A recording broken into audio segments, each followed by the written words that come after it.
اللہ رب العزت اس دعوت کی محنت کے لیے ہر زمانے میں کسی قوم کو کسی نبی کو موقع دیتے ہیں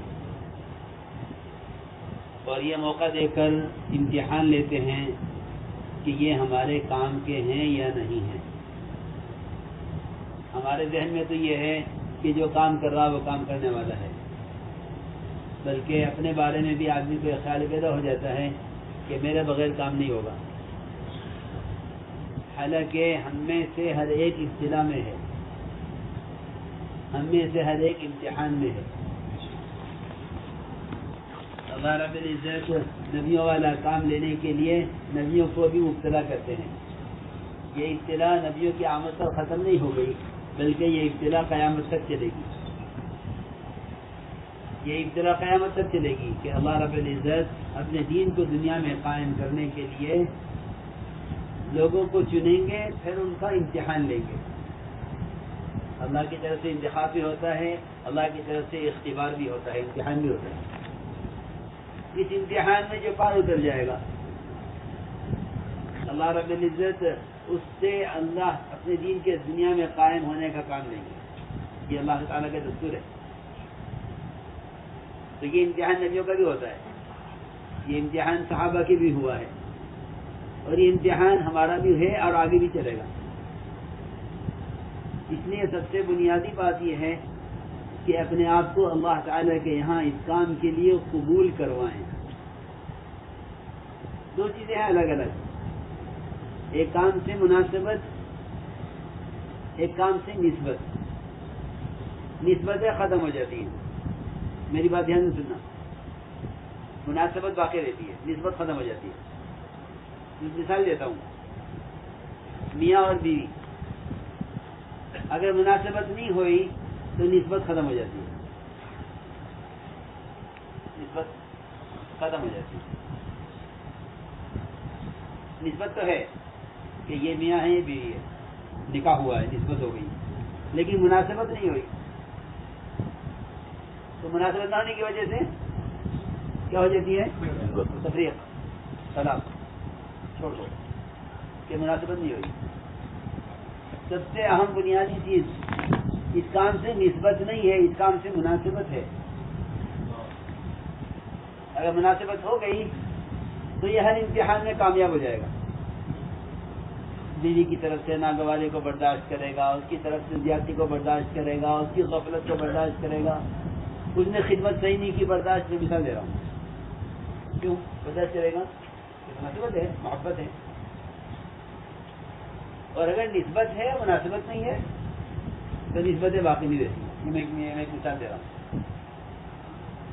تو اللہ رب العزت نبیوں کو پہلے چنتے ہیں، وہ صنعت کا نفسی، حضرت علیہ السلام کو چنا، ابراہیم علیہ السلام کو چنا، پھر چن کر ان کو ڈالا ابتلا میں۔ دو قسم کی ابتلا ہوتی ہے نبیوں پر، ایک ابتلا ہوتی ہے شریعت کی لائن سے، ایک ابتلا ہوتی ہے محبت اور جذبات کو قربان کرنے کی لائن سے۔ یہ دو قسم کی لائن ہیں، یہ دو قسم کی قربانیاں ہیں نبیوں کی۔ ایک شریعت کی لائن سے احکام پورے کرنا کہ اپنی ذات کے اعتبار سے اللہ کی اطاعت کرو، اور دوسری کہ دوسرا امتحان ہے کہ ہمارا ہر حکم پورا کرو، ہم تمہیں امتحان لیں گے تمہارا کہ تمہارا حکم پورا کرتے رہے۔ تو ایک شریعت کی لائن کے احکام ابراہیم علیہ السلام نے پورے کر دیے۔ اس میں ہمارے لیے ایک بنیادی چیز ہے یہ کہ ہر کام کرنے والے کی اپنی ذاتی زندگی جتنی تقوی پر ہوگی، یہ اللہ کے بندوں کو اللہ سے متعلق کرنے میں کامیاب ہو جائے گا۔ یہ ذاتی مسئلہ ہے ہر ایک کا۔ بعض مرتبہ استقبال کا زمانہ آدمی کو اپنی ذات کی عزت غافل کر دیتا ہے، لوگ آپ کو استقبال کریں گے، آپ استقبال میں اپنی ذات کو بھول جائیں گے۔ تو اس لیے معاملات میں، اخلاق میں، معاشرے میں، عبادات میں نبیوں کا پلہ بھاری رہتا ہے، اس میں بہت بھاری۔ آپ کے اخلاق، آپ کے معاملات، آپ کی عبادت، کیوں؟ کیونکہ کام بہت بھاری ہے کہ اللہ کے بندوں کو اللہ سے متعلق کرنا ہے. تو اللہ کے بندوں کو اللہ سے متعلق کرنے کے لیے اللہ کا تعلق دوسروں سے کہیں زیادہ چاہیے. رسول اکرم صلی اللہ علیہ وسلم کے پیروں پہ ورم آ جاتا نماز کی لمبی نماز سے. کیوں اتنی مشقت میں کیوں پڑے آپ؟ کہ آپ اتنی مشقت میں پڑے ہیں کہ آپ پر ڈبل ذمہ داری ہے, اپنی ذات کی بھی ہے, لوگوں کو اللہ سے جوڑنے کی بھی ہے. اسے اللہ کا تعلق زیادہ چاہیے. ایک چیز تو یہ, دوسری اس طرح ہے جذبات کی لائن کہ ہمارے حکم کو پورا کرو. ابراہیم علیہ السلام سے دوسرا حکم ہی پورا کرایا کہ بیٹے کو ذبح کرو. کیوں بیٹے کو ذبح کرنا؟ یہ نبی کا وارث بنے گا. یہ نبی تو اولاد چاہتے ہیں اس لیے تاکہ جو ہمارے اللہ کے لیے وہ ضائع نہ ہو جائے. لیکن حکم آ گیا کہ بیٹے کو ہمارے لیے ذبح کر دو. حکم ہے, امتحان ہے بڑا. قرآن نے بلاء عظیم کہا اس کو, ان ھذا لہو البلاء العظیم. بہت بڑا امتحان ہے کہ بیٹے کو ذبح کریں. حضور اکرم صلی اللہ علیہ وسلم نے ایک صحابی سے فرمایا کہ جاؤ اپنے باپ کا سر لے کر آؤ کاٹ کر. جیسے کوئی حکم دے دے کہ جاؤ کھیت سے مولی کاٹ کے لے آؤ, ایسا آتا ہے.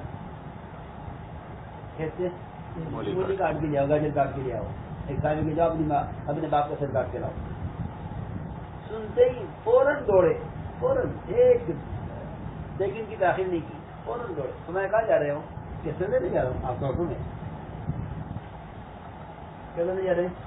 لینے جا رہا ہوں, باپ کا حکم ہے آپ کا کہ نہیں. ہاں ہم اس لیے نہیں بھیجے گئے کہ ہم قضا رحمی کرانے, باپ کو قتل کروانے, ہم اس لیے نہیں بھیجے. ہم تو دیکھنا چاہتے تھے کہ تم ہماری بات کتنی مانتے ہو,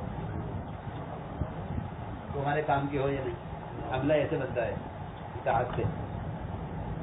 بڑی بات ہے, میں مثالیں دے رہا ہوں اطاعت کی, اپنے جذبے کو قربان کرنے کی.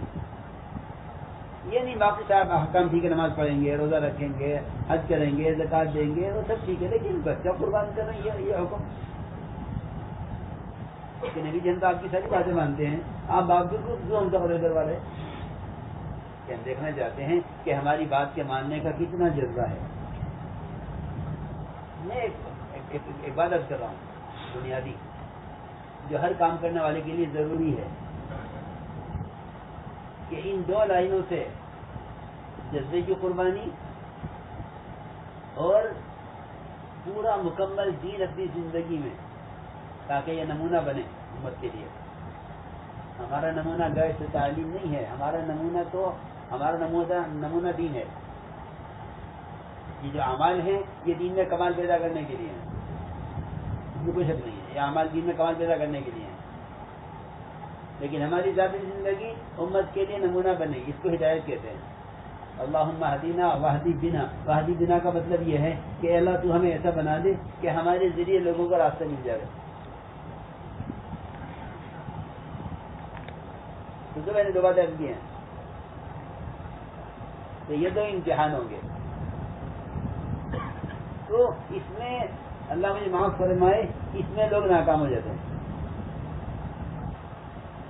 اس میں جذبے کے امتحان میں, کہ ہمارا جذبہ ہے کہ ہمیں جذبے کو قربان کرو حکم پر. حدیبیہ میں صحابہ عمرہ کرنے کے لیے آئے, صحابہ عمرے کے لیے آئے, عمرہ کریں گے. عمرہ حق ہے, عمرہ عبادت ہے. بیت اللہ کے علاوہ کہیں ہو بھی نہیں سکتا دنیا میں. طواف بیت اللہ کے علاوہ دنیا میں کہیں نہیں ہوتا. نماز, روزہ, جہاد, سارے اعمال ہر جگہ ہو سکتے ہیں. عمرہ کہیں نہیں ہو سکتا بیت اللہ کے سوا. لیکن حکم آ گیا کہ واپس چلو.